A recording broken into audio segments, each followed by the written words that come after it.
I married someone that was, I always tell guys when they meet a woman, marry your conscience. Marry someone who's the person you wish you could be. Jay Leno has spent decades convincing America he was the clean-cut guy, the loyal husband, the workhorse comedian who never touched the tabloids. The bacon burger, the strawberry burger, the double bacon. When did meat become a condiment for other meat? When did that happen? But at 75, that image doesn't sit as neatly as it used to. These days, Jay spends most of his time at home with his wife, Mavis. She's battling dementia, and in April 2024, a judge granted him conservatorship over her estate. Court filings described heartbreaking details, moments where she didn't recognize him or forgot her own birthday. Jay's stayed by her side, feeding her, carrying her, cooking dinner. Enjoy the time with my wife. I go home, I cook dinner for her, watch TV, and it's okay. It's okay. It's basically what we did before. And yet, while all of this is happening, he's hinting at secrets that could rewrite the story of his so-called perfect marriage. For 40 years, Hollywood whispered about an affair. Jay denied it every single time, until now. In his upcoming memoir, set to drop in late 2025, he admits the rumor wasn't entirely false. He says the truth is complicated. That's the part that stings. Because for a man who built his brand on loyalty, any crack in that facade feels like an earthquake. And the timing makes it even heavier. Leno's lived through fire, crashes, even a 60-foot fall in the last few years. He's still limping onto comedy stages with scars on his face and an eye patch. Still cracking self-deprecating jokes. That's what else is supposed to know. But behind all that resilience is a confession fans never expected. A secret that could change the way we remember him. Childhood foundations, dyslexia, hustle, and humor. Jay Leno's story doesn't start on a Hollywood stage. It starts in a small house in New Rochelle, New York, filled with two very different sounds. His mother, Catherine, was a Scottish immigrant who came to America at 11 with no English and a suitcase full of stubbornness. She sang lullabies in a thick accent, filling the house with warmth. His father, Angelo, was the opposite. Fast-talking, always closing insurance sales, hustling through 3 states in a day just to hit quota. Their house was songs and sales pitches, and little Jay soaked it all in. By the time he was 7, Jay had memorized his dad's entire insurance pitch, complete with hand gestures and fake charts. He'd recite it for neighborhood kids and make nickels off the performance. It sounds funny now, but it was the first sign of 2 things that would never leave him: comedy and hustle. School, though, was a nightmare. Jay had dyslexia, though nobody knew to call it that back then. Teachers said he was slow. He flunked 1st grade, then 5th, then 8th. A guidance counselor once told him to drop out because he'd never make it. Instead of breaking down, Jay mocked the man's voice, scrambled the letters, and got detention. But the laughter from his classmates lit him up. He started writing jokes every night, filling notebooks with punchlines he forced himself to read backward to train his brain. Even his pranks had a comedian's flair. At 17, he hijacked the school PA system with a fake weather report warning about teacher layoffs, 3 days suspension, legendary status among his classmates. Looking back, it's wild. The same disorder that made him struggle became his weapon. He learned early that hard work and humor could save him from humiliation, and maybe even turn it into applause. Career beginnings, from pizza grease to comedy clubs. Jay's first real stage wasn't a comedy club. It was the backseat of a beat-up Dodge he drove for pizza deliveries. At 14, he was working at Tony's Pizza in Andover, earning $1.25 an hour, driving a car so rough his dad wouldn't even let him near the shiny Buick. The job had one rule: every pizza had to hit the door in under 20 minutes. Jay, of course, found a loophole. He'd call the customers ahead of time, pretending to be their concerned dad, asking if his son had arrived yet. So when Jay pulled up, they were already at the door, saved him minutes, bought him tips, and while racing around town, he practiced punchlines in the rearview mirror, rating each joke on a grease-stained clipboard. That's how the kid trained himself, timing jokes between stoplights. By 1966, at 16, Jay decided pizza wasn't enough. One snowy night, he barged into a college party with 2 pizzas under his arm and asked to trade them for 5 minutes on stage. In 10 minutes, the whole room was roaring in laughter at every one of his jokes. He walked out with $22 in tips. His boss wasn't thrilled, but Jay had just landed his first paid gig. Not every attempt went smoothly. Sometime around 1964, at a YMCA talent show, He bombed so badly it nearly ended him. He tried mimicking Rodney Dangerfield, even smearing cold cream on his face to fake Rodney's sweat. Under the stage lights, it made him look like a clown. The crowd booed. He ran off, broke the mic, and owed his brother $5 for the entry fee. That night, he played the sound of the booing 47 times, promising himself never to steal another man's style. From now on, he'd write his own material. College didn't stop him either. Emerson let him in, mostly out of pity for his dyslexia.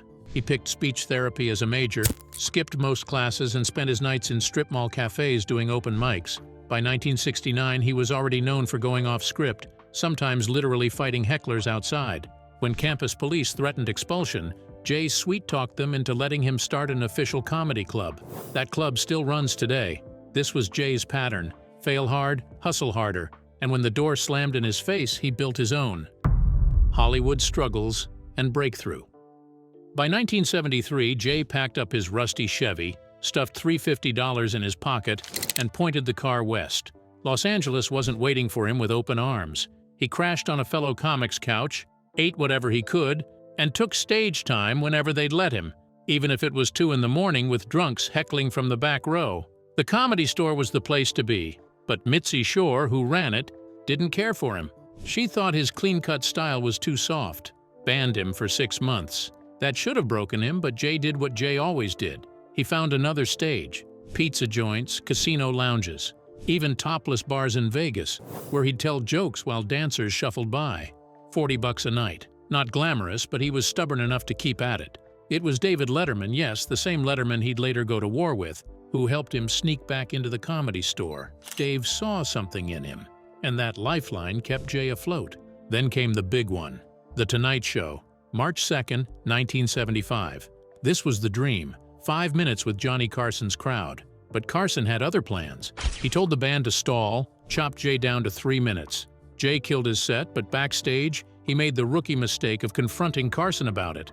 The #1 rule in Hollywood was, you don't confront Johnny. Jay learned the hard way. The performance got shelved for 9 weeks. 9 weeks of torture for a 24-year-old nobody trying to make a name.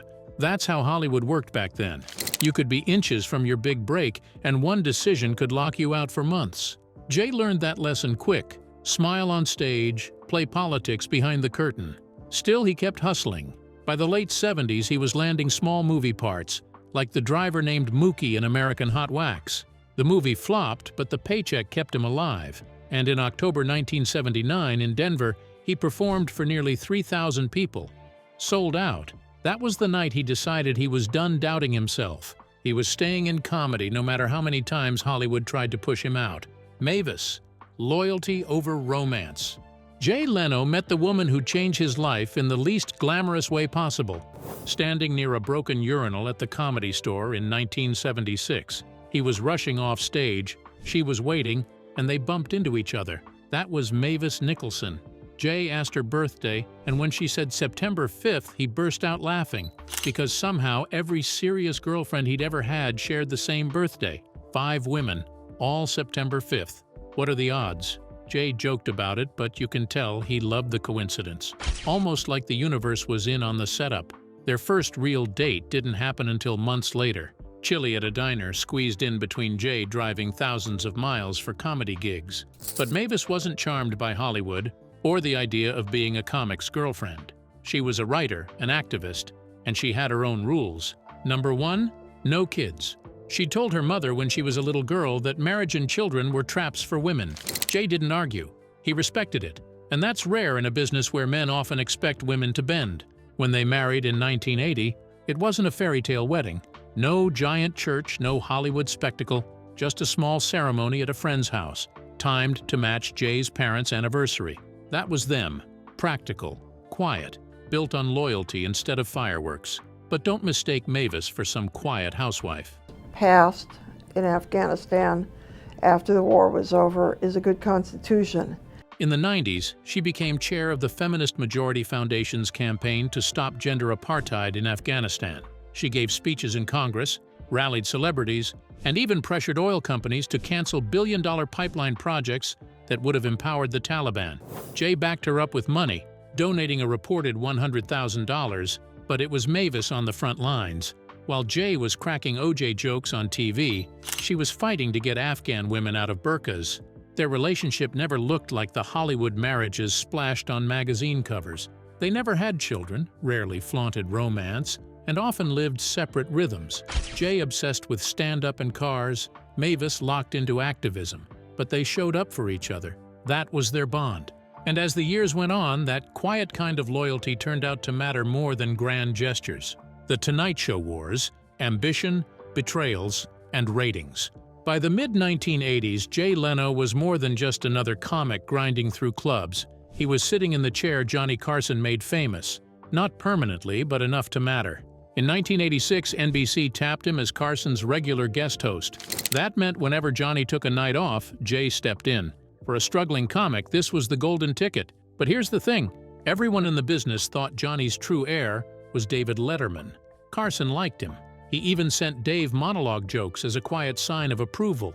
Jay played the part of the loyal substitute. He laughed about not wanting Johnny's job, telling interviewers he was just happy to be on stage. But behind the curtain, he was meeting with NBC executives. He wanted the throne. And when Carson announced his retirement in 1992, NBC shocked the entire industry by giving The Tonight Show to Jay. It was brutal. Johnny didn't mention Jay once during his final episodes. Letterman felt betrayed. And by June of that year, Dave walked out of NBC and launched his own show on CBS. The feud split late night in half, with viewers forced to pick a side. People inside Hollywood were just as confused. Nobody wanted to be on the wrong side of this power play.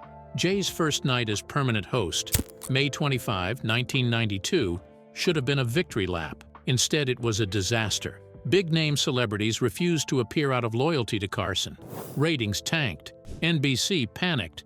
And in the middle of the chaos was Helen Kushnick, Jay's longtime manager. She was tough, aggressive, and she wanted Jay to win at all costs. That meant blacklisting stars who dared appear on rival shows like Arsenio Hall's. Agents complained. Publicists revolted. By September, NBC executives showed up at Jay's house with an ultimatum: fire Helen or lose The Tonight Show. After 17 years of partnership, Jay cut her loose. She sued, the fallout was ugly, but the message was clear. Leno would do what it took to survive, even if it meant betraying the people who built him. Then came the O.J. Simpson trial. While Letterman kept his distance, Jay turned the circus into content. Night after night, he made jokes about the case, even creating a bizarre sketch called The Dancing Itos, with people dressed as Judge Lance Ito. Critics said it was cruel, exploiting a murder trial for laughs. Viewers ate it up, ratings climbed. The real turning point came in July 1995, when Hugh Grant showed up after his infamous arrest with a prostitute. Everyone expected Grant to cancel. Instead, he sat across from Leno as Jay asked the now legendary line, "What the hell were you thinking?" It was blunt, no spin. Grant admitted he screwed up. The segment pulled in massive ratings. It saved Leno's reputation and cemented him as a different kind of Tonight Show host. Less suave than Carson, less ironic than Letterman, but mainstream America's guy. The wars of late night left scars. Carson never forgave him. Letterman turned the betrayal into years of monologues. But Jay? He had what he wanted: the chair, the audience, and the reputation as the survivor who would play dirty if he had to. Comedy, lawsuits, and ethics. Jay Leno built his brand as the clean comic. No swearing, no cheap shots, just punchlines you could tell your grandma. But even in that world, there were shadows. By the mid-2000s, Jay was caught up in one of comedy's messiest debates. Who really owns a joke? In 2006, he sued Judith Regan, a publisher who had compiled his monologues into a joke book without permission. Jay argued that his material was his craft, and stealing it was no different than robbing an artist of a painting. The case dragged on for 2 years before quietly settling in 2008. On the surface, Jay looked like the guy defending comedy as an art form. But behind the scenes, not everyone bought it. Other comedians started pointing fingers back at him. They claimed Jay had lifted material from younger comics in the past. Whisper networks in Hollywood called it hypocritical. Some argued joke theft was practically an open secret in the stand-up scene. But Jay going to court for it felt like a bold line. This wasn't a scandal that made national headlines like the Tonight Show wars. But inside the comedy world, it changed how people saw him. He wasn't just the affable late-night host with a million cars. He was someone willing to lawyer up over punchlines. For some, That showed how serious he was about the craft. For others, it proved he'd do anything to protect his empire, even when his own hands weren't spotless. Conan O'Brien feud, the ugliest chapter. By 2004, NBC thought it had a clean plan for the future. Jay would hand over The Tonight Show to Conan O'Brien in 2009. 5 years to prepare, no drama, everyone happy. At least that's how it looked on paper. Jay smiled through the announcement, saying he supported Conan. But in private, he was negotiating something else. A brand new show at 10 p.m., The Jay Leno Show. On the surface, it sounded like a harmless experiment. In reality, it was a land grab. A primetime talk show that aired just before Conan's Tonight Show meant Jay was pulling from the same audience Conan needed to survive. People in the industry saw it for what it was. A sneak attack, dressed up as loyalty. When Jay retired from Tonight in May 2009, he cried on camera, told viewers he was the luckiest guy in the world. America bought it. 4 months later, he was back on TV with his 10 p.m. show, and suddenly those tears looked fake. It didn't take long for the wheels to come off. Affiliates hated losing ratings to scripted dramas in prime time. NBC panicked. By January 2010, leaked emails showed executives scrambling to move Jay back to 11:35 and push Conan to 5 minutes past 12. Conan called it what it was: sabotage. He wrote his now famous People of Earth letter, saying he refused to host The Tonight Show after midnight. Fans rallied around him. The comedy world split in half. NBC ended up paying Conan millions to leave, but the damage stuck to Jay. To critics, he wasn't the nice guy anymore. He was the shark who smiled, cried on cue, and then took back the seat he'd already promised away. Even Letterman, still bitter from 1992, tore into him on air. For Conan, the feud turned him into a cult hero. For Jay, it cemented a reputation he could never shake, the survivor who played dirty and always came out on top. Accidents and resilience, the risk addiction.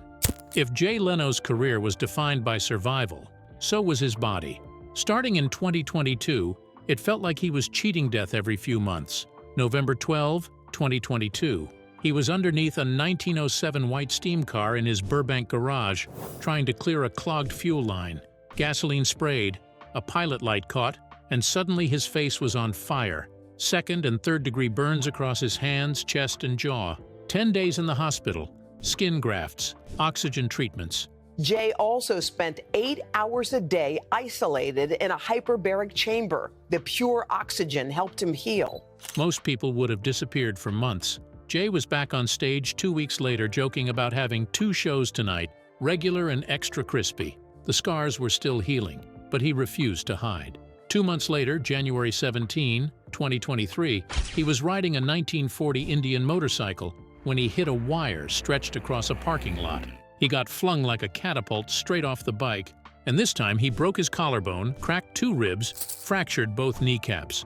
Shoulder surgery, weeks of recovery, and still he kept his shows booked. Then, in November 2024, just before a Pittsburgh gig, he slipped down a rocky hill while trying to take a shortcut. He says he fell about 60 feet down a hillside just hours before his show at the Palace Theater in Greensburg last weekend. 60 feet down.